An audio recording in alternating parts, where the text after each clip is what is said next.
Murph sat at the table as usual, playing solitaire to keep his constant rage at bay. He was more restless than normal tonight, and the others could sense it. Rosie was toasting bread on the open fire. Moorish and Bash sat on the edge of the bed, half watching Rosie, half watching Murph's turmoil ferment. "What the fuck's wrong with you tonight?" Bash said finally, breaking the tension. Murph looked up from his cards, glanced at Rosie, then back to Bash. Who, me? "Yeah, you." Nothing. Why? "Fuck off, Murph. I can tell." Murph glared at him, then smiled thinly. Ain't fuck all wrong with me. He said, returning to his game. "I'll give you a game." Moorish said, nodding at the cards.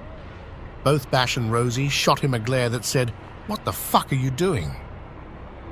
But Murph just looked up, stared at Moorish a moment, then winked and went back to playing solitaire. No, you're all right, mate. He said. You know me. Helps me think. Moorish nodded.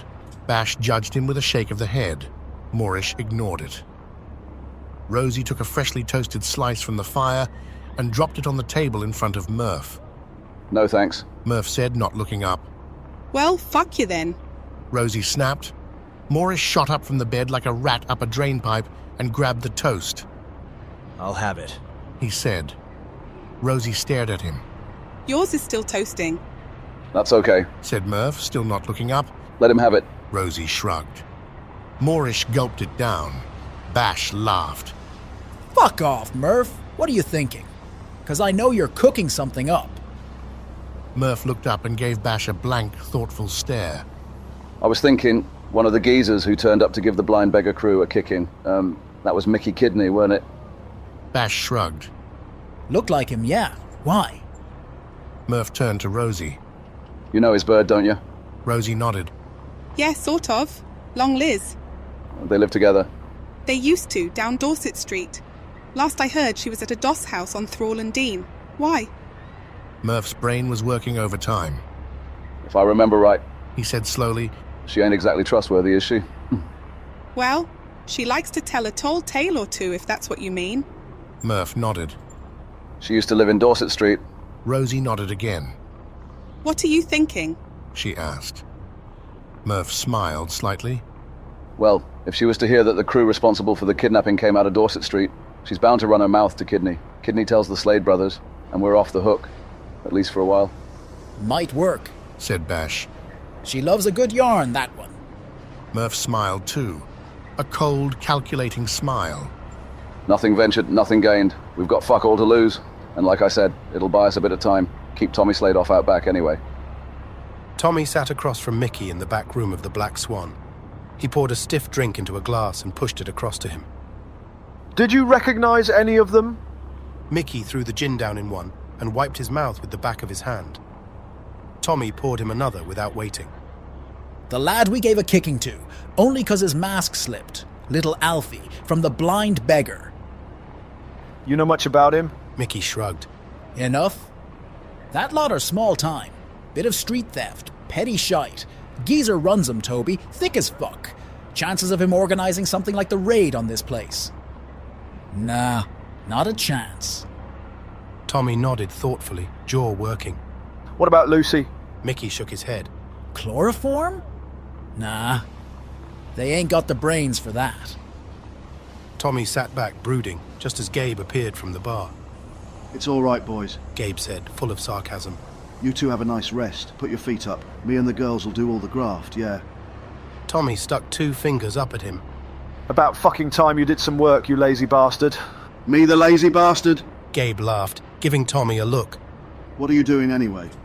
Mickey downed his second drink and wiped his mouth. "Trying to work out who took Lucy." Gabe nodded. We still on that, are we? "What would you do if it was your missus?" Mickey asked. "You're joking." Gabe said. "You met my ex. I'd have paid them to keep her." Gabe laughed, and Mickey smiled, but Tommy didn't. Not even a flicker. "You need to lighten up, mate." Gabe said, more serious now. "You know that?" "You know what, Gabe? Tommy said, voice cold. I never did find the world that funny." The room fell quiet for a second. "So, what are you suggesting then?" Gabe said eventually. Mickey grabbed the bottle and poured himself another. "Ask my Liz. She hears all sorts." Later, at the same battered table, Long Liz downed a gin and leaned in. I know that shunter that came to see you, She said. He's very friendly with that lot in Dorset Street. What lot? Tommy asked. Bloke they call Macca. Liz said. Runs a few girls out of his rented rooms. Illegal bare-knuckle boxing, dog fights, the lot. And? Tommy leaned forward, eyes narrowing. Well, Liz said, swigging her gin. word is Johnny Upright, the shunter who saw you, once gave Macca a character reference in court. Johnny Upright? That's what they call him. And I did hear from a mate that the mob that took Lucy are from Dorset Street. Mickey looked at Tommy. Coincidental. Tommy sat back, mind ticking over fast. I don't believe in coincidences. Mary Jane stood at the entrance of Miller's Court and watched as the woman known as Minty dragged her 2 children by the arm along Dorset Street.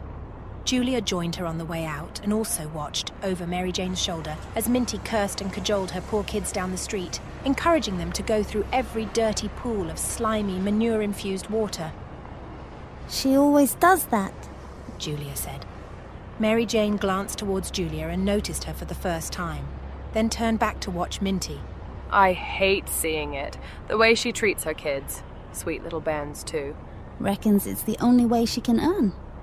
Yeah, but no excuse to treat them like that. Not their fault. Julia looked at Mary Jane and wondered about her. You never had kids? Mary Jane contemplated the question and whether to answer. She liked Julia, but didn't really know her. Julia could tell Mary Jane was hesitant and knew her well enough to know that if she did give an answer, it wasn't necessarily going to be the whole truth. I'm sorry, I didn't mean to pry, she said. That's okay, Mary Jane replied with a placating smile. It's a long story. Julia took the hint, and the pair continued to watch Minty with her children. As Minty passed the 2 women, she noticed they were watching and snarled. What are you looking at? Why don't you just tie a rope around their necks and drag them up the road? Mary Jane spat back. Julia nudged her to watch herself, but Mary Jane ignored her. Minty scowled. Why don't you mind your own fucking business, whore? Are you asking for a fucking slap? Mary Jane said as she approached Minty with an air of aggressive intent. Julia grabbed at her arm to try and dissuade her, but again Mary Jane ignored her attempts. What I do with my children is my business. I do the best I can for them. Minty and Mary Jane were now face to face in the street. Passers-by and a group of jobless miscreants hanging around outside Crossingham's were beginning to show interest.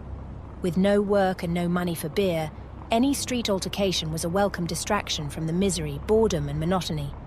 Does that include dragging them through shit? What would you know? Your cunny's probably so syphilitic you couldn't have kids anyway. The rage rising in Mary Jane knew no bounds. Normally it would take quite a few gins for her to lose her natural cool restraint, but Minty had hit a nerve. Within seconds, Mary Jane had dragged Minty by the hair to the ground and was pounding her clenched fists into the woman's wailing face.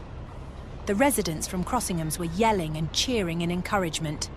Julia was desperately trying to pull Mary Jane off the distraught, and now bloody Minty, while her children stood dazed, dirty and bewildered. The cheering from the Crossingham's residents had brought people from either side of Dorset Street out of their houses, including Macca and Harry, who had been in Macca's shop. Macca grabbed Mary Jane and yanked her up and away from the now prostrate Minty. All right, girl, give it a bloody rest. Mary Jane, breathless and still raging, struggled free from Macca's grasp. Minty, blood gushing from her nose, was sobbing. Harry, grinning, asked Mary Jane if she was all right, but she just glared at Minty, who was now sitting up. A couple of cries of critical banter from the Crossingham's crowd were aimed at Macca's intervention. He ignored them. What was all that about? Macca asked. That bitch, that fucking bitch, Minty yelled. So what are you gonna fucking do about it? Mary Jane yelled back. Macca pushed her back. You back off. He turned to the still grounded Minty. You need to treat your kids better, Minty. That's easy for you to say. Since my hubby had his accident, what the fuck else am I supposed to do? I don't know, but I've seen you. I've seen you stick pins in them to make them cry. I've seen you drag them through dirt just to get sympathy, Minty. Better than the spike. Don't give me that. It's for the gin. Look at them. Everybody turned to look at the 2 children, 7 and 10, disheveled, with torn clothes, dirty legs, and feet with no shoes. gaunt, befuddled, and undernourished. When was the last time you ate, kids? Maka asked them. The little 7-year-old boy shrugged. His older sister was tempted to speak up, but a quick glance at her mum, still distraught on the ground, nursing her bloodied nose, made her decide it wasn't worth the clip round the ear she'd get. Maka turned back to Minty. You're lucky, he said, aiming his outstretched index finger at her. I don't set her on you again. He indicated Mary Jane. Maka then walked off back to his shop, leaving everyone watching, wondering if that was it, when he quickly returned with a loaf of bread. He split it into 2 and handed each child a half, which they hungrily gorged themselves on. Somebody from the Crossingham's crowd cried out, supposedly in jest but with a tinge of truth and hope. I haven't eaten for days either, Maka! Maka looked up, a wry smile on his face. You can forgo your DOS money for a bite then, can't you? Minty struggled to her feet, and her daughter offered her some of her bread. Minty looked at Maka and declined it, encouraging her daughter to finish it off. You don't know what it's like. I do my best. Minty sobbed. They'll take them off me. I don't want to lose my kids. Well, look after them properly then, Mary Jane said venomously. How would you know what it's like, someone like you?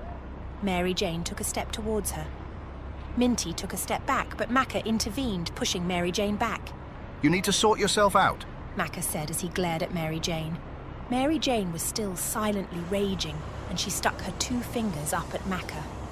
Maka just stared at her. You need to watch your step, girl, because you're going to upset the wrong person one of these days. Mary Jane was about to react in an aggressively negative way when Harry and Julia guided her away, just in time. That's right. You go and cool off before you do something you'll regret. Maka sneered. Mary Jane stormed off up the road in a strop. Maka watched her go. Just like usual, he said under his breath. As Mary Jane entered Commercial Street, she walked past Ringers. She needed the walk to work the rage out of her system. The pain in her chest and the ache in her stomach felt just the same as it did all those years ago. Her mind drifted to that fearful workhouse infirmary, where as a young girl she had, after what had seemed like an eternity of horrendous labour pains, held the most beautiful, but lifeless, body of her stillborn little boy in her arms. He was the most beautiful thing she had ever seen.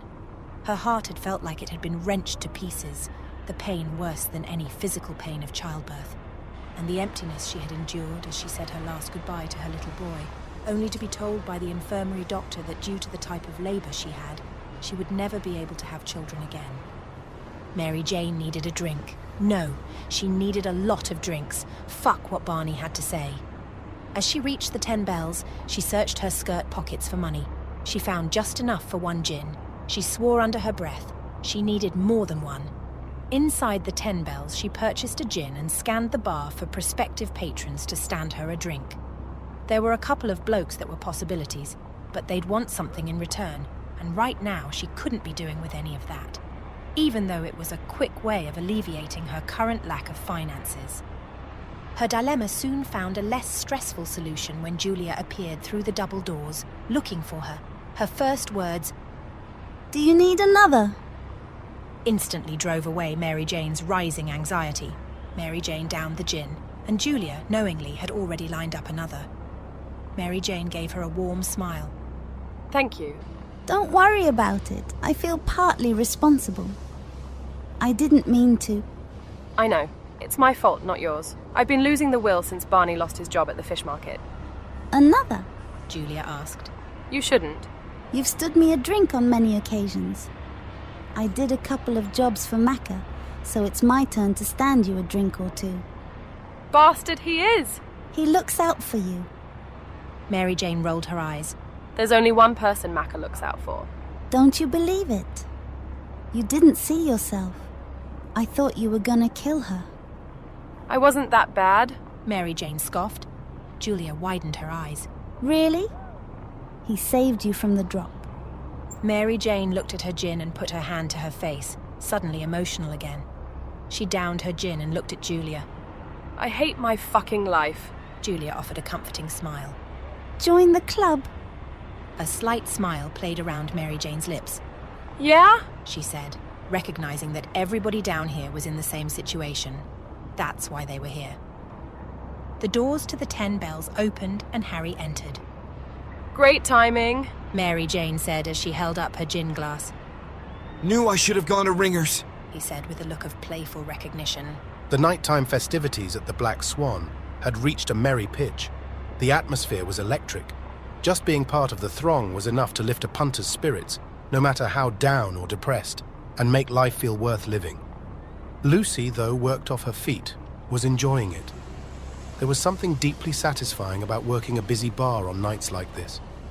She could never quite put her finger on why, but it was as if a current of joy and energy flowed from person to person, something warm and human in all the noise and drink and laughter. Then there was Tommy. He had a knack for spoiling any enjoyment, any happiness. Lucy sometimes felt he did it on purpose, as if his one true joy in life was fucking up everyone else's. Tommy leaned in close to speak in her ear above the din. Some punters were even singing and dancing. That must have pissed him off, Lucy mused. I'm off out, he said. Lucy nodded. When will you be back? Tommy looked her in the eyes. Dunno, Mickey and Gabe are still here, so if there's any trouble... She nodded again. Where are you going? Do you care? Tommy said with a wry smile. You might have a bit on the side for all I know, she ventured, half joking. She knew full well Tommy didn't like being asked about his nocturnal comings and goings. And why would I want a bit on the side when I've got a beautiful wife right here? Lucy looked him square in the eyes. Tommy grinned. Now I know you're taking the piss? To her surprise, he actually laughed. Maybe she'd caught him in a rare good mood. If you must know, he said, I'm going to check out our competitors. Might even sniff out who kidnapped you. Lucy nodded. Still got a headache from that stuff they used on me, so be sure to give them a proper kicking, won't you? Tommy smiled. After all these years, Lucy still didn't know how to take him. He scared her even when he smiled. With that, he left the bar, giving Gabe a signal as he went. Gabe squeezed in behind the counter to help Lucy, brushing close. Giving you a hard time again, is he? Lucy shook her head. He's in a good mood, weirdly. Gabe laughed. Probably the excitement of cracking a few heads. Within moments, Lucy had forgotten about Tommy and was back in the groove of a buoyant night in the Black Swan. Tommy pulled his coat collar up against the wind and lit a cigarette, the flare of the match briefly illuminating the deep creases in his face. He moved with purpose through the back streets, sticking to the shadows where he could. The night was cold and sharp, and the streets around Dorset Street were crawling with drunks, rats, and desperate men. Just the sort of place Macca would thrive. He passed by shuttered shops, piss-stained alleys, and doorways that stank of old gin and misery. From a distance, he could already hear the crowd, a low, brutal roar of men cheering, jeering, and bellowing bets. The smell of sweat and smoke thickened in the air as he rounded the back of a derelict warehouse near Flower and Dean Street. This was the place. 2 lads stood guard outside, neither of them older than 20, hard-looking but green. Tommy clocked their loose stances, their nervous energy. They weren't seasoned. He walked past slowly, not drawing attention, noting the layout. A door at the side, another at the rear, likely watched from inside. He ducked down a side alley and climbed onto a low wall, getting a view through a grime-smeared window. Inside, the scene was chaos. A makeshift ring had been cleared at the center, and 2 bare-chested men were going at each other like animals. The crowd pressed close, money changing hands, drinks spilling, a tide of violence and vice. And there, standing off to the side, arms folded, was Macca, stocky with a face like a broken shovel and the eyes of a man who never knew mercy or offered it. Tommy watched him. He was clearly holding court.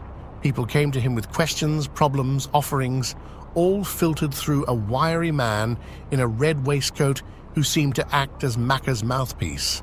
So this was where he ran his little kingdom. Boxing, probably card games upstairs, and dog fighting in the yards behind. And if Long Liz's gossip was even half right, this might have been where Lucy ended up. If only for a night. Tommy's jaw clenched.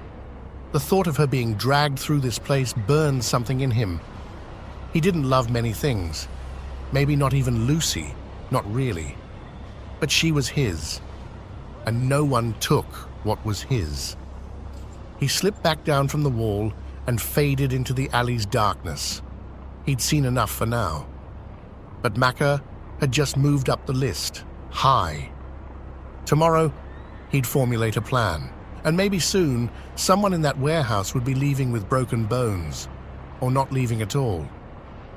Sunday mid-morning. Caleb sat slumped on a bench in Itchy Park.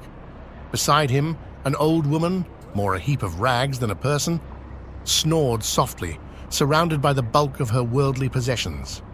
She stank, rank with the sour reek of sweat, piss, and city grime.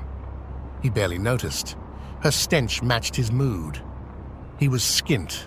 Farrow said he had work lined up, but that was 2 days ago, and no sign of him since. The landlord had finally lost patience and slung him out. He was that hungry, he had even contemplated going to the Peg for a free breakfast. But the thought of standing up, crushed in a small yard with hundreds of other starving miscreants, listening to 4 hours of tortuous drivel from a Salvation Army preacher, would probably have sent him off the highest part of the bridge over the Thames. He glanced at the old woman. Steam rose faintly from her soaked clothes, drying in the stingy sunlight. That meant she'd spent the night on the street, carrying the banner, as the locals called it, walking all night just to keep warm, too scared or too broke to stop. Caleb could understand her reluctance to try the spike. He hated the place himself. Rows of flea-bitten mattresses, piss buckets, and the dead-eyed stares of men with nothing left to lose. Worse than a kennel, less forgiving than the street. He'd often wade up the old fallback, smash a pub window or nick a loaf in broad daylight. The shunters would haul you in, cuff you to a bench, and you'd at least get a dry night's kip in a cell. Used to be a working man's last resort. But lately, the shunters had got wise to it. Now, more often than not, they'd laugh in your face and kick you back to the gutter. Or worse, send you up to Newgate on some trumped-up charge. Caleb scratched his beard, staring ahead at nothing. It was a long day, and he had no idea how he was going to get through the night. Next day, Tommy stepped into Ringer's. The place was alive even for mid-afternoon, rowdy, stinking of sweat and ale. He moved through the noise to the bar, ordered a beer, and scanned the room. A loudmouth in the corner held court, like he was the king of Whitechapel, flanked by 2 muscle-bound doormen, swapping filthy anecdotes and watching the punters. Off to the side, 2 worn-out women were arguing, something about a bar of soap, of all things. Tommy smirked, then laughed outright as one of them gave the other a sharp slap to the face. He expected a ruck to follow, but the one who got hit just looked wounded, muttered something under her breath, and left in tears. Tommy watched her push out into the street, heading down Commercial Street. For a fleeting second, he almost felt sorry for her. Almost. But weakness, he knew, was a death sentence in this world, and he had no time for the weak. Back in the bar, the noise rolled on. He caught a movement near the door. Mary Jane. She'd just walked in. Tommy narrowed his eyes, studying her for a moment. There was something about her, something that didn't sit right, or maybe it sat too well. She intrigued him. He finished his drink in one go, set the glass down, and left without a word.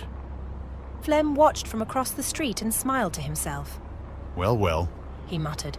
Look who it is. He followed her with his eyes, the way her hair fell to her waist as she made her way along Commercial Street, weaving through the crowd. He'd always liked Mary Jane. Hated it when she'd walked out on him, but he knew she'd liked him too. He was convinced his worldly charm would work on her again. Keeping to the edges, Flem trailed her up Commercial Street and down Dorset Street, watching her disappear through the narrow archway beside a chandler's shop. He'd come to Whitechapel to do a plastering job, but he fancied a bit of pleasure. And who better than Mary Jane? He grinned to himself. He wouldn't even have to pay. There was a sharp rap at the door. Mary Jane opened it and froze for a heartbeat. Flem? Hello, darling. How's Trix? She wasn't upset to see him, not exactly. She'd liked him once, still did, in some buried corner of her heart. It was just his lying and gambling that had soured everything. Wonderful, she said, her voice dry with irony. Gonna invite me in? Is that wise? He smiled that familiar, infuriating smile. Her head told her no. Her boredom told her God yes. My bloke will be back from work soon. So? He grinned. A few minutes later, they were sitting on the bed, Flem's hand idly stroking her hair. You're a bastard, you know that? Mary Jane muttered, half despair, half surrender. Do you miss me? He asked quietly. She wasn't sure how to answer. The question hit her deeper than she expected. There had been something between them. A charge, an energy she couldn't define. Something she and Barney had never had. She wondered if he felt it too. It was impossible to know. You miss me? She asked back, already knowing the answer. He smiled. Of course. And that was it. The lie, the charm, the bastard she couldn't resist. He was still the same. A taker and nothing more. It cut deep. God, there were times she really hated men. Later that evening, Mary Jane lay on the bed waiting for Barney to come home from the market. The door opened. He smiled when he saw her. All right, babe. She forced a half-hearted smile. Yeah, I'm okay. How was the market? He sighed and dropped onto the bed beside her. Shit. How much do you earn? He dug into his pockets and pulled out 2 shillings and 6pence. Mary Jane shrugged.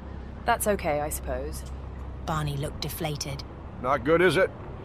But if we add it to yours, we should have enough for the rent. Some grub, maybe a few drinks tonight. She nodded and smiled faintly. Yeah, make a night of it. It means you won't have to work for a week, eh? She shook her head with a soft laugh. No. Barney nodded toward her boots by the fire. Your money's still in there, yeah? We'll tally it up. Yeah, still in my boots. He reached for them, tipped them upside down. Nothing fell out. He frowned. You sure you put it in there? Mary Jane went cold. The realization hit her. She grabbed the boots, searched both. Empty. That lying, deceitful bastard. Flem had taken her money, just like always.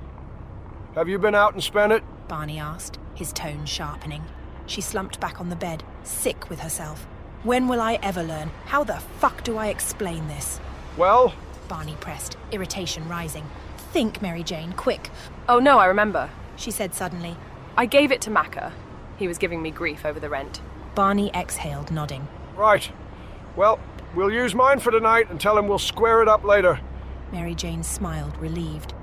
Yeah, the bastard can wait for the rest of his bloody rent. But as Barney began to relax beside her, she stared into the fire, her mind already racing. Now, how the hell am I going to put this right with Macca without Barney finding out? Mary Jane looked at the ceiling in despair and frustration, deepening the crushing pain in her chest. Caleb stood in the street, staring at the queues snaking out from the spike. It was only 2:30 in the afternoon, but already the line of the hopeless and the broken was swelling. He wasn't ready to give in to that just yet. Not the spike, not unless he had to. Just then, a hand clapped down on his shoulder. He spun around, ready for trouble, but instead let out a breath. It was Farrow. Where the hell have you been? Caleb asked, his voice edged with frustration. Farrow grinned, unbothered. Missed me? You bloody said we had something lined up, then vanished. I've been sleeping rough and near starving. Farrow gave a slow, infuriating nod. I know. Had to disappear for a bit. Things got complicated. Caleb narrowed his eyes. Complicated how? Farrow leaned in slightly, his grin dropping into something more serious. We've still got a job. Better than before, actually. High risk, high reward. You in? Caleb didn't answer right away. He glanced back at the spike queue, then looked Farrow dead in the eye. Just tell me what I've got to do. Mary Jane sat on the edge of the bed, her bare feet touching the floor. She wasn't looking at anything in particular, just gazing into space. Melancholic, hungover, and with a sense of dread like a heavy weight in her chest. She turned and looked at the snoring figure laying next to her. She did resent him for losing his job, and felt slightly responsible for pushing him to find ways of extra income, but she wasn't going to let him know that. Perhaps she was a bit harsh on him. Perhaps the vitriol she gave him had been born out of feelings and hurt he wasn't directly responsible for. But she hadn't been able to help her rage. It had seemed to all surface at once in the realization that she would once again have to look to entertain some of the scum of Whitechapel. And not just do the odd favour for Macca had opened her heart to the sense of dread she got whenever she had to gratify male urges from strange men who could turn vicious at a moment's notice, just so she could eat and survive day to day. She hated not having any control. She hated the uncertainty, the never knowing the outcome of any encounter. But like usual, what choice did she have? The nagging ache of anxious despair was constant, and not even the numerous amount of gin she consumed the previous night had helped.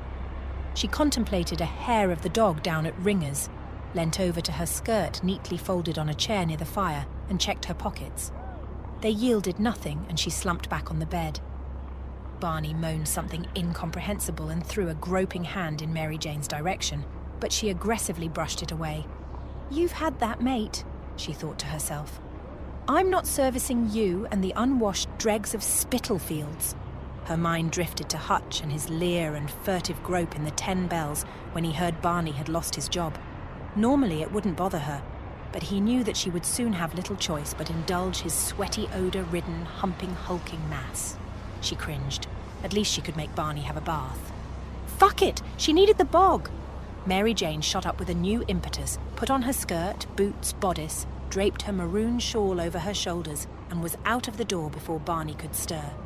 The August morning would have been invigorating and beautiful in the West End, but here in the abyss, it just made the unique stench of Whitechapel more pungent than usual. Mary Jane hurried to the back of the court where the 3 wooden privies stood in a crooked row. She prayed none of them were occupied. At least then she might have a fighting chance of finding the least disgusting one. She was out of luck. The first privy she opened had congealed shit smeared across the wooden seat.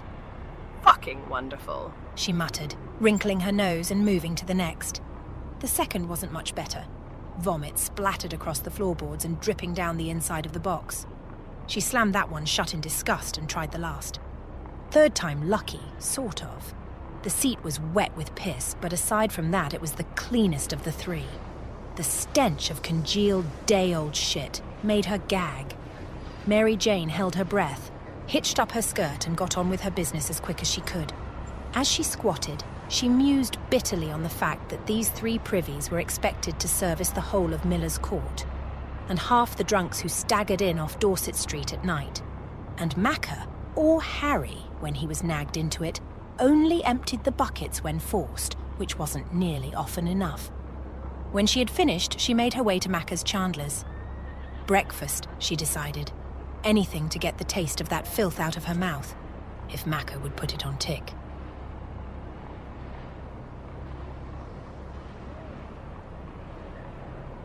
Ivan ducked under the rotted doorframe, shaking his head as he stepped into the damp, decaying room. The ceiling was blackened with soot, walls sweating with mildew, and the air thick with the stink of cold rot. He tossed a handful of paper onto the rickety table. Anarchist flyers, crude prints calling on the poor to rise and crush the capitalist pigs. Toby picked one up, scanned it, and snorted. Didn't have you down as a revolutionary, Ivan. I'm not, Ivan said, brushing plaster dust off his coat. But this fella Piotr is. Runs a crew out of Berner Street, loud, angry, and stupid enough to believe the world owes him a favor. Paddy shifted in his chair by the window, watching Ivan warily. So what's he to you? Ivan smiled faintly. He's causing headaches. One of his lot got rolled in Goulston Street, and now Piotr's pointing the finger at my boss. And that's our problem how? Paddy asked. Ivan shrugged and smiled, casual, dangerous. Our problems are your problems now, and you're going to help a couple of friends of mine nick something he wants. Guns, explosives. Toby froze. You want us to help steal that sort of gear? Minor job, Ivan said. You'll manage. Sounds like another bloody stitch-up. Alfie rasped from his corner. His voice was weaker than ever, lungs rattling with every breath. Ivan glanced at him with mock pity. Relax, seamstress. You're hardly fit for running, let alone robbing. Alfie coughed hard, spitting dark into a rag. The cold damp was killing him, but it was still safer than being on the street with the Slade brothers looking for blood. Toby leaned forward, his voice low. Who are these so-called blaggers? And what exactly are we lifting? Ivan lit a cigarette, took a drag, and exhaled slow. Couple of pros. Trustworthy. The gear's part of an army shipment. Radcliffe Dry Docks. Midnight tomorrow. Toby's face went pale. The army? Ivan gave him a smile with no warmth in it. You owe me. Remember what Abraham said. Paddy was confused. How is stealing stuff for anarchists helping your boss? Ivan glared, a hint of a smile trying to break out on his face. You leave the thinking and the reasoning to me, bright boy. Toby slumped back in his chair, stunned. Paddy didn't speak, but the tension in his jaw said enough. I'll send word with the details by midday, Ivan added, heading for the door. Try not to fuck it up. He left without another word. The door slammed behind Ivan, and a silence fell across the room, broken only by the faint dripping of water from the ceiling and little Alfie's ragged breathing. The mold on the walls seemed to lean closer, as if even the building itself knew this job was a death sentence. Army gear, Toby muttered, mostly to himself, eyes wide with disbelief. Is he fucking cracked? Paddy leaned forward, lighting his pipe with a shaking hand. He's testing us, mate. Or using us. Or setting us up. Or all three. Toby ran his hands through his hair, pacing now. We're not blaggers. We're dipper lads, shop snatchers, street corner merchants. We ain't the kind to be robbing the bloody army. Tell him that, said Paddy, jerking his thumb toward the door Ivan had exited through. Little Alfie gave a weak laugh, then coughed violently into his sleeve. You lot'll be dead, and I'll be coughing myself to the grave. We're all fucked one way or another. Toby looked at Alfie, sunken-eyed, grey-faced. It wasn't just the job that was killing him. I'm not doing it, Toby said suddenly. Not like this. Not without knowing who these experienced blaggers are. For all we know, they're Ivan's boys, and we're the ones left holding the bloody can. So what then? Paddy asked. We could tell him where to go, and do a runner. Toby stopped pacing and stared hard at him. What the fuck are we gonna do? Paddy shrugged. What can we do? You heard what he said. Abraham's got us over a barrel. Fuck it, Toby said, his voice low. 'Cause this is a trap. I fucking feel it. Little Alfie tried to sit up, failed, then fell back with a groan. Leave me behind, he muttered. If it goes south, you'll move quicker without me anyway. Toby crouched beside him, laying a hand on Alfie's shoulder. He looked up at Paddy, who gave a barely perceptible nod. But behind his eyes, Paddy was already preparing for the worst. The plan was simple, or at least that's what Ivan claimed. He had everything mapped out. The two young lads from the Blind Beggar would cause the diversion. Caleb would handle the hansom cab. Speed was vital, while Farrow, Paddy and Toby would locate and lift the designated cargo, a crate of revolvers, 2 boxes of explosives, and a single box of ammunition.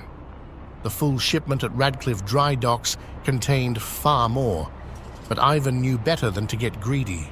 Steal too much, and questions would be asked. Keep it lean, and the theft might go unnoticed long enough to matter.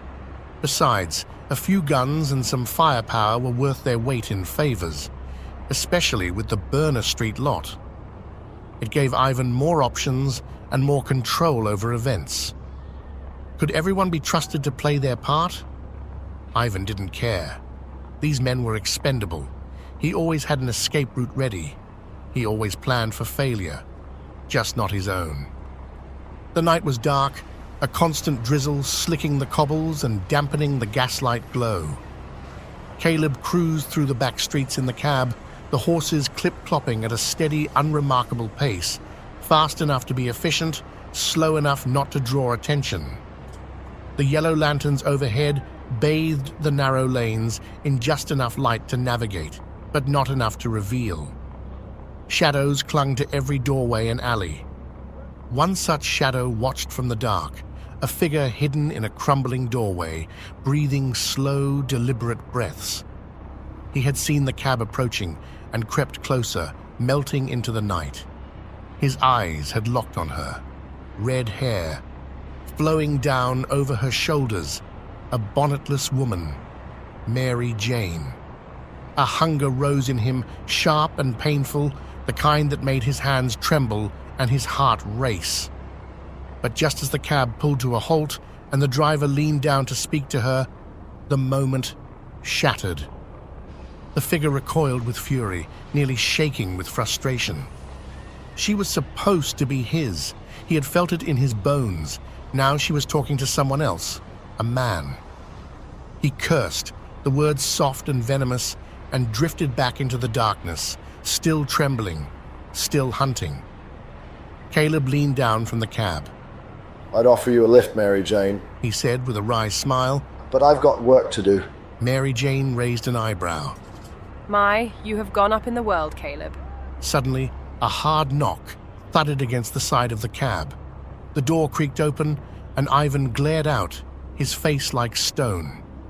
His eyes locked on Mary Jane, and she stiffened. A chill ran down her spine. Don't stop and talk to whores, Caleb, Ivan said, his voice like frost. Keep going. Caleb shot him a look, but said nothing. With a quiet click of the reins, the horses moved on. Mary Jane and Caleb exchanged glances, not quite shock, but close, and then each continued down their separate paths into the dark. The Radcliffe dry docks loomed ahead, a sprawl of half-abandoned warehouses and rusted cranes creaking in the damp night air. It was a ghostly place after dark, with the Thames lapping against the pilings. Ivan stood in the shadows, coat collar turned up, eyes scanning the perimeter. He checked his pocket watch. 11:53. They had 7 minutes. The 2 young lads from the Blind Beggar were already in place. Hunkered behind crates near the side entrance, they were jittery with nerves but eager to prove themselves. One clutched a slingshot, the other held a bottle wrapped in cloth and soaked in paraffin. A rough and ready Molotov, as Ivan had instructed. Don't light it till the guards are well clear, he'd warned. You want noise, not a bloody inferno. Caleb waited just beyond the edge of the yard in the cab, horses quietly stamping in the drizzle. The glow of the gas lamps barely reached him. Toby, Paddy and Farrow moved like shadows between stacks of cargo, hugging walls and ducking under hanging chains. They had been given clear instructions. Head straight for Warehouse C, 2nd floor, far end. That's where the shipment was stashed. Inside the warehouse, only 2 guards patrolled, half asleep and soaked through from the rain. One of them smoked a cigarette, the tip glowing faintly as he leaned on a stack of wooden crates. At exactly midnight, a crash rang out from the far end of the yard. The slingshot lad had hit his mark. A stack of metal piping clattered to the ground, followed by a yell and the sharp crack of glass as the bottle ignited against a brick wall, blooming flame and thick smoke. Bloody hell! One of the guards barked, grabbing his truncheon and running toward the commotion. The other followed without hesitation. Inside the warehouse, Toby motioned the others forward. They moved fast, Farrow picking the lock with silent skill while Paddy watched the rear. The heavy door groaned slightly as it opened. Inside were rows of wooden crates, most stamped with War Department markings. Here, Toby whispered, tapping a smaller crate near the back. Same mark Ivan gave us. Farrow pried it open, revealing the glint of revolvers packed in straw. Another box held wrapped bundles of dynamite, the red paper slick with damp but intact. Paddy found the ammunition nearby and nodded. Let's shift it. They worked fast, carrying the goods down the back stairs and across the yard to where Caleb waited. The cab's back was already open, a tarp ready to cover the cargo. Caleb helped haul the crates in, never saying a word, though his eyes flicked nervously toward the flames still burning on the far wall. The job had been running smooth. Too smooth, Toby would later think. The guards had taken the bait, the lads had done their job, and the crates were being moved one by one into Caleb's cab. Rain slicked the cobbles and hushed their footsteps. Then it happened. Toby slipped.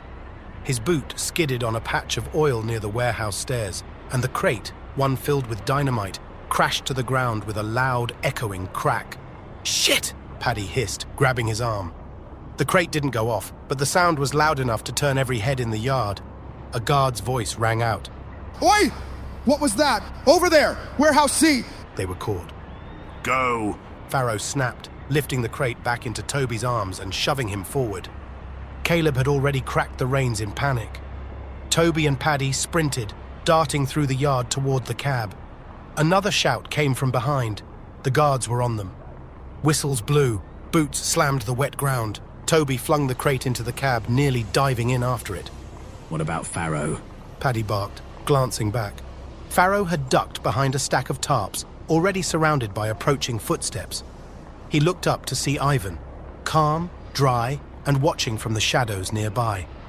Oi, Ivan! He whispered urgently. Ivan met his eyes for a moment, cold, unreadable. Then he turned and vanished into the night. Farrow's stomach dropped. No help was coming. Bastard! He spat. He bolted, not toward the cab, but across the dockyard, vaulting over chains and leaping onto a moored barge. A whistle screamed behind him, and a pistol barked. A bullet chipped the brick near his head. Farrow didn't stop. Toby, crouched in the back of the speeding cab, gasped for breath. You left him, Paddy said grimly. I didn't have a choice. Ivan, meanwhile, lit a cigarette in a nearby alley and walked away, smoke curling from his lips like nothing had happened. Just another night in the East End. Just another useful idiot spent. Farrow sprinted along the edge of the dry dock, lungs burning, soaked to the bone. Boots thundered behind him, guards shouting, one of them blowing a whistle that cut through the damp air. He vaulted a rusting chain-link fence and dropped into the shadows between two shipping crates, heart hammering, enraged, waiting. One of the guards jogged past, muttering curses, too focused to look left or right. Farrow held his breath and counted, 1, 2, 3, before slipping out the opposite side and bolting toward the Thames. A half-sunken barge leaned against the wharf. Farrow leapt onto it, nearly sliding off its algae-slick surface. He landed hard, scrambled across it, and leapt onto the next mooring platform, rolling in the muck. He was free. He didn't stop running until the docks were far behind. His coat was ripped, blood from a graze on his shoulder soaking through his shirt. It didn't matter. He was alive. And he knew exactly who had left him behind. Ivan stood beneath an overhang, a narrow alley off Cable Street. Dry, calm, composed. He smoked slowly, watching the drizzle settle into oily puddles on the cobbles. Farrow emerged from the gloom, panting. You left me, he snarled, rage burning behind his eyes. You left me to get nicked or shot. Ivan didn't blink. You were late, he said evenly. And you made too much noise. You compromised the job.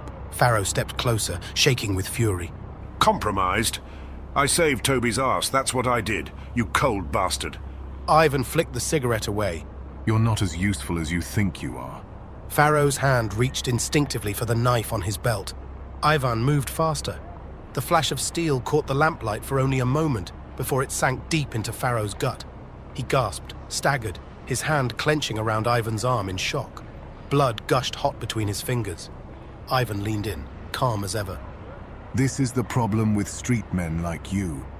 You always think you're owed something. Farrow collapsed to his knees. Ivan withdrew the blade, wiped it clean on Farrow's coat, and stepped back. The man twitched once, then lay still in the alley's gloom.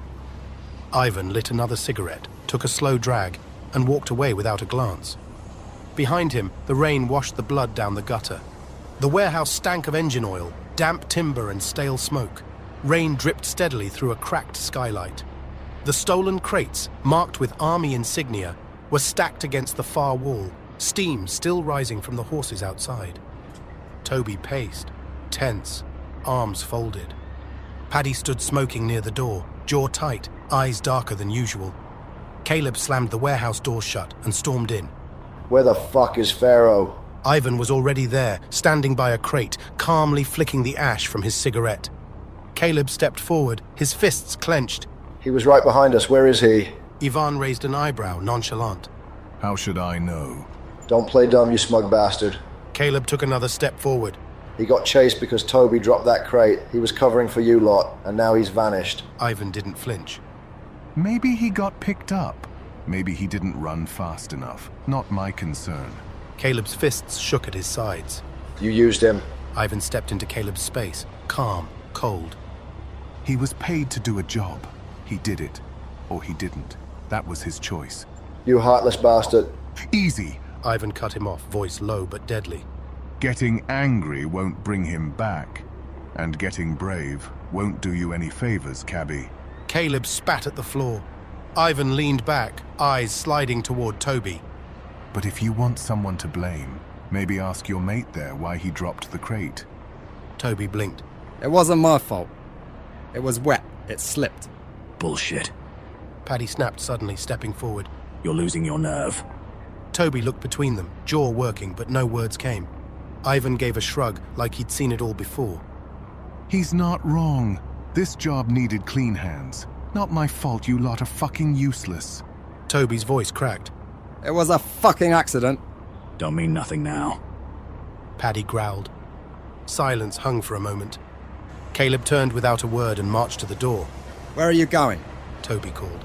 To find Pharaoh. Caleb said, not looking back. Someone's got to give a shit. The warehouse echoed as the door slammed shut behind him. Toby stood there, jaw tight, feeling the weight of every eye in the room. Alone, accused, cold. Ivan lit another cigarette. Well, he muttered. That was productive. Caleb pushed through the doors of the Blue Coat Boy, damp from the mist and darker in mood. Just another dead end. He'd already tried the 10 bells, Princess Alice, the frying pan and ringers. No sign of Pharaoh, just the usual mix of hard-faced drinkers, nods of suspicion and cold shrugs. Each place brought its own version of decay, cheap beer, bad blood and worse luck. Pharaoh was nowhere, and the city, like always, didn't give a toss. Out on Commercial Street, the lamps cast long yellow shadows. He was about to turn back when he spotted the figure under a crooked awning. Mary Jane, red hair dulled in the rainlight, huddled against the drizzle with her shawl pulled tight. She clocked his face before he spoke. What's happened? She asked, brow creasing. Caleb took a breath. I'm looking for Pharaoh. Her eyes narrowed. Something wrong? I was doing a job for Ivan. Pharaoh went missing during it. She blinked at the name. Is that fucking headcase who shouted at me? Christ, Caleb. I know. I needed the money. Mary Jane shook her head softly. I've not seen him, but I'll ask around. They stood in silence for a second. Footsteps clacked on the wet cobbles. Macca emerged from the shadows, coat collar up, eyes sharp as ever. He was on his way back from a meeting at the Weaver's Arms. He took in the scene, stopping as he got closer. Didn't expect to see you two looking so grim. What's the trouble? Caleb explained, briefly but clearly. Macca grimaced. Ivan? He's Abraham's enforcer, isn't he? Bloody lunatic. Not someone you want to work for, mate. I realized that too late. Pharaoh's idea. Caleb muttered. But I was skint. Still am. Macca nodded, then looked off down the street. If Pharaoh's mixed up in one of Ivan's games, chances are he's either gone to ground or he's been put there. Caleb's jaw tensed. Mary Jane looked away. Macca placed a hand on Caleb's shoulder. Look, come see me in the morning. I might have work, proper work, not that shite Ivan sends boys into. Caleb exhaled. Appreciate it. Till then. Macca added with a dry grin. Find yourself a place to kip. You look like you've been sleeping in a bloody sewer. Caleb gave a humorless smile. No anywhere cheap this time of night. Mary Jane shrugged and Macca laughed. Mary Jane tried an empathetic smile. Would have let you sleep on my floor, mate, but Barney would just get arsey. Macca smirked. Tell you what, go try Mrs. Sweeney's on Flower and Dean. Smells like boiled socks, but it's cheap. Tell her I sent you. Caleb nodded, grateful but still heavy-hearted. As they parted ways in the mist, only Mary Jane turned back to watch him go. Mary Jane's head was banging and her stomach was on edge as she swung open the door to the Britannia. It was quiet for this time of morning. Too quiet. The usual chorus of laughter, dice clatter, and the scrape of chairs was missing. Instead, there were only a few shapes hunched over their pints, same as her, seeking a hair of the dog cure for the previous night's excesses. The air was thick with the sour tang of stale beer, damp wood, and coal smoke drifting in from the street. She moved to the bar, her boots sounding too loud on the warped boards. Teddy No Legs was sitting in the corner, his chair propped so he could see the door. Mary Jane couldn't help but smile. Teddy always made her laugh. All right, Teddy, how are you? I don't know. She began with an air of mischief. Only 9:30 in the morning and you're already legless. Teddy grinned, his eyes rolling like he'd heard it 100 times. How are you, Mary Jane? He said in his thick Jamaican patois. You know, you should be on the stage with that humor. Mary Jane grinned and nodded. Yeah, I know, Teddy. Sweeping it. They shared a knowing smile. She tipped her chin at Teddy's nearly empty glass. You want another? Ah, you're a blessed angel, Mary Jane. I won't say no. Mary Jane chuckled.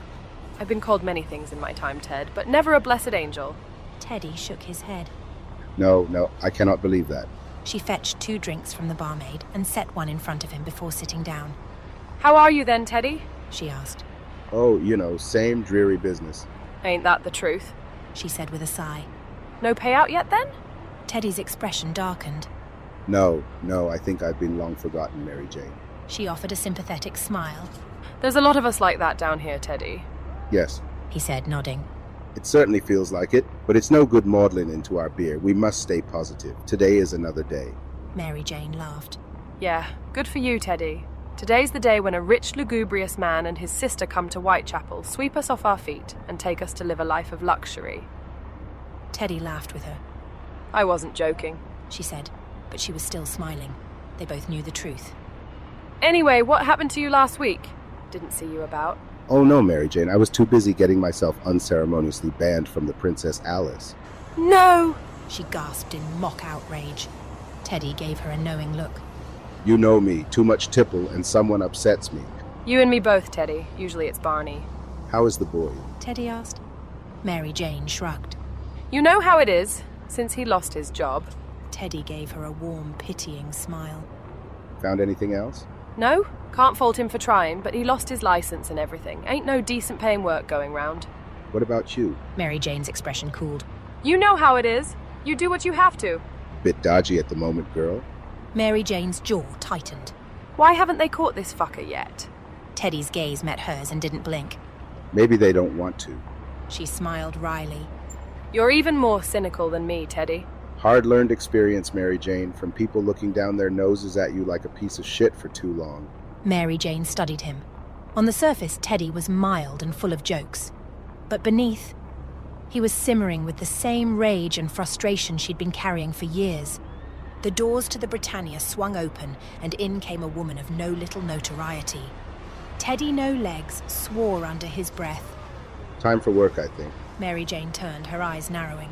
Well, look what the cat dragged in.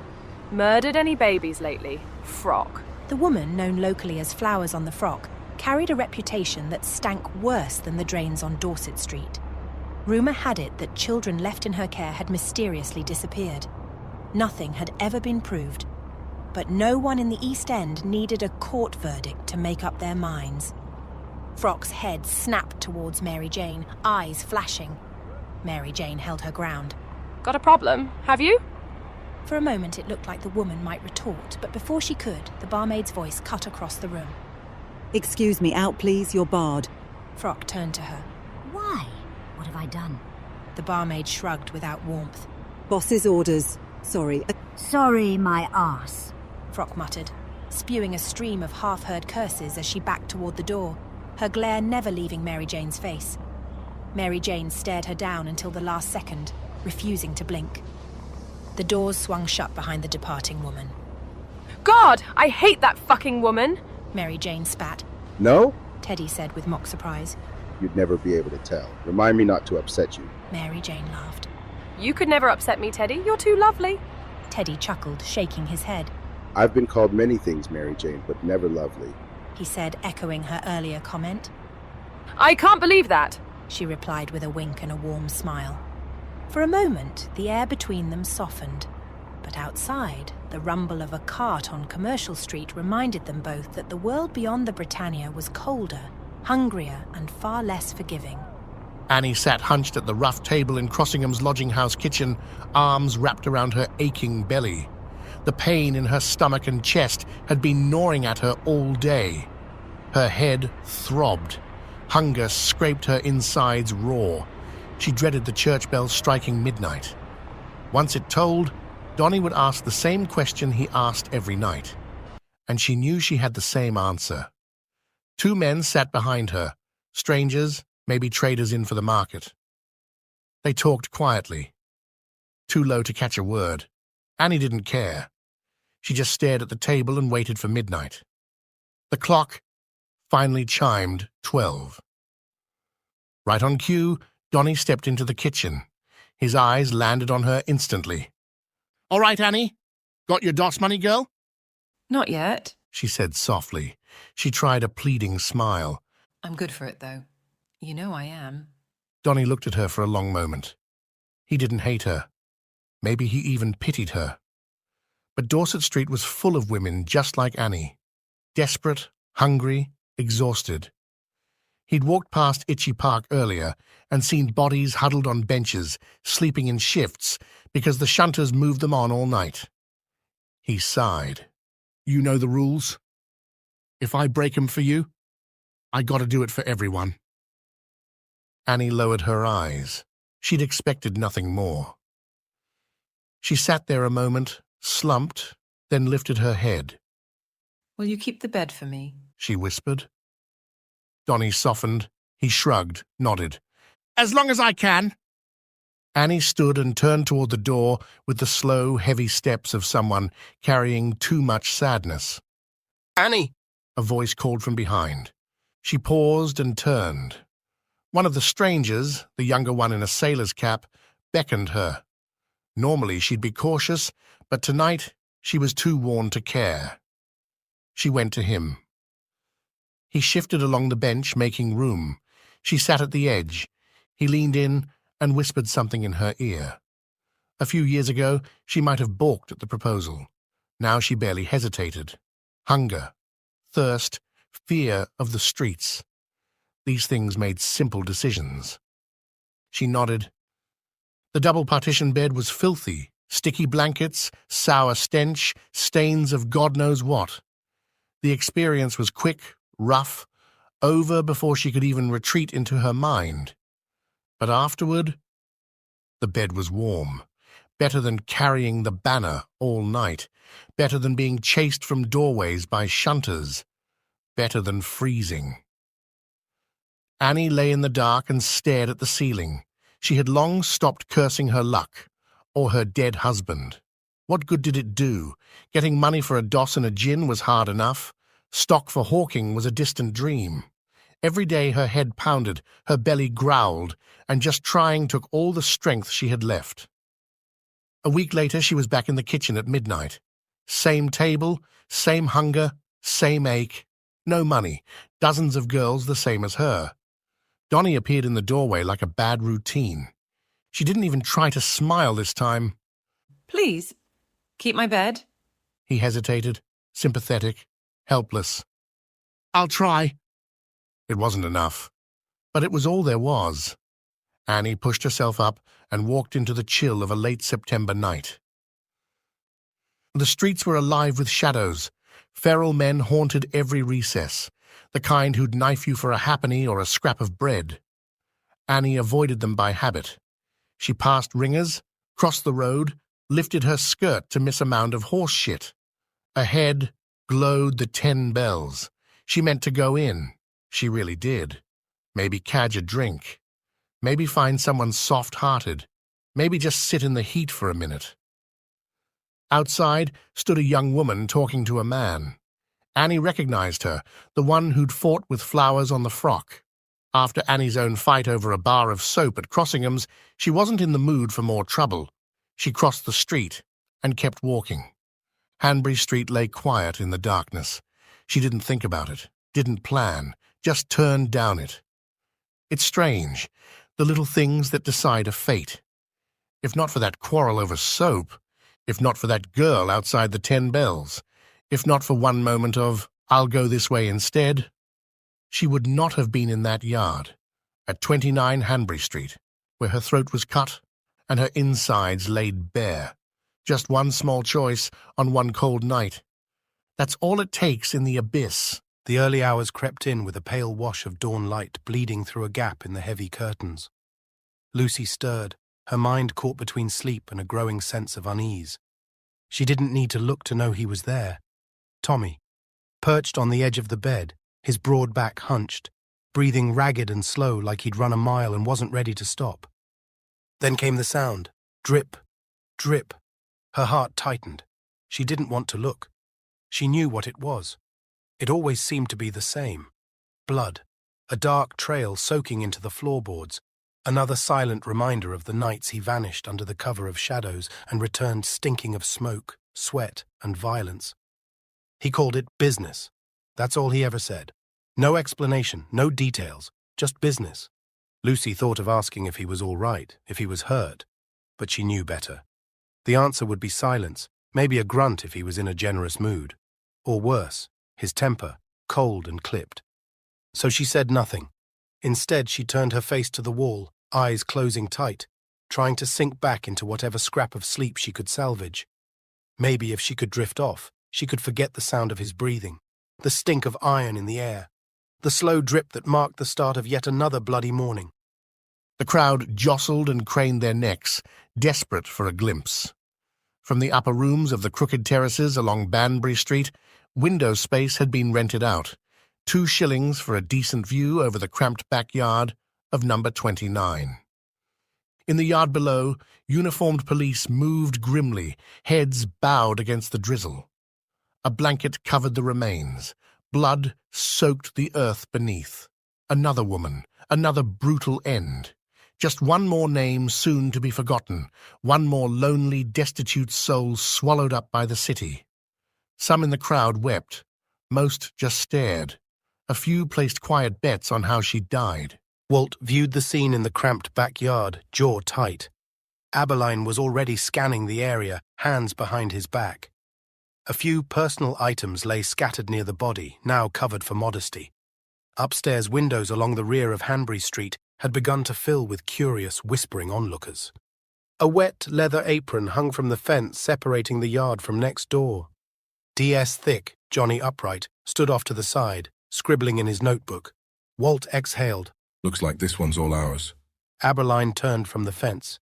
So you're telling me the only way into this yard is through the front door? Walt nodded, finishing the explanation. Which is kept open at all times. Aberline frowned, visibly annoyed. And why exactly is that? 9 families, 17 people all told, live in this house alone, sir. Walt replied. They all leave for work at different times. It's always open. He glanced down at his notes.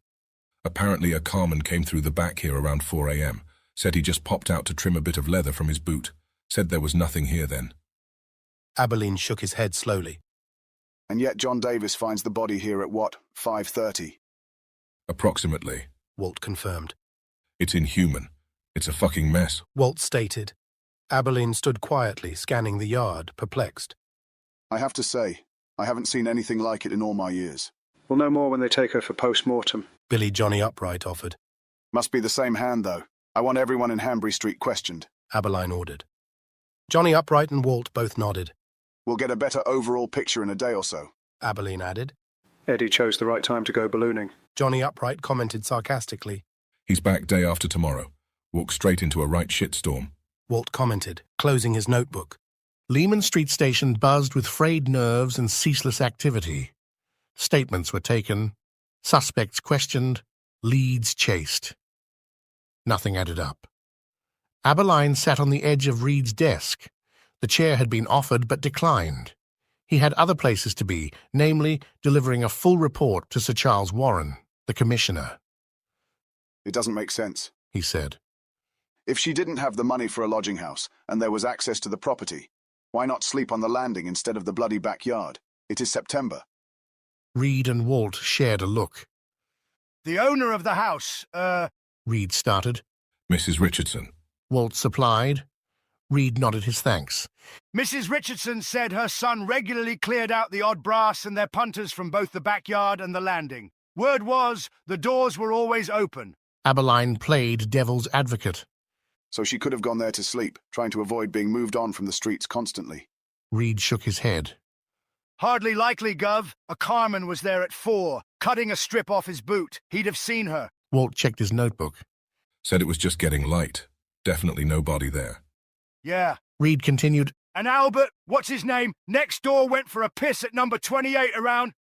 4:45-ish. Walt said. And he heard a thud and a faint cry of no. Supposedly. Walt added. Supposedly.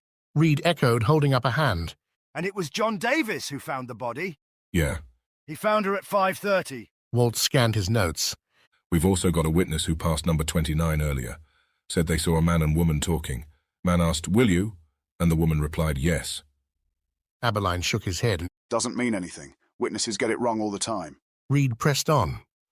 But whichever way you look at it, Gov, she was murdered, ripped apart, between 4 and 5:20. That's allowing the killer time to escape out the front. It's hardly likely anyone's going to wander into a yard on the off chance there's a sleeping woman there to slaughter. Aberline nodded slowly. So we're suggesting Chapman brought him there? Exactly, Reed said. She takes him somewhere quiet where they won't be disturbed. And not only that, Walt added, flipping a page. When her friend from Crossingham's was asked what Annie did for a living, she said anything she had to. Aberline let out a snort, more of disgust than amusement. Not a lot of choice, like most down here. Walt and Reed exchanged a grim glance. It's necessity, not choice, Reed said with quiet finality. Walt nodded. As one doxy told me, it's that or the bridge. Aberline rubbed his forehead, eyebrows lifting. I dread what they'd find if they ever drained the Thames. There was a moment of silence. Walt broke it. Whatever the circumstances, this bloke, whatever he is pushing his luck, really pushing it. Aberline narrowed his eyes. You don't think it's cold-blooded planning? Walt shook his head. 5:30 in the morning. More like opportunity knocking. Reed nodded. He might have a point, Gov. Aberline seemed to agree. Then came the inevitable question. Any ideas on a motive, gentlemen? Neither man had an answer.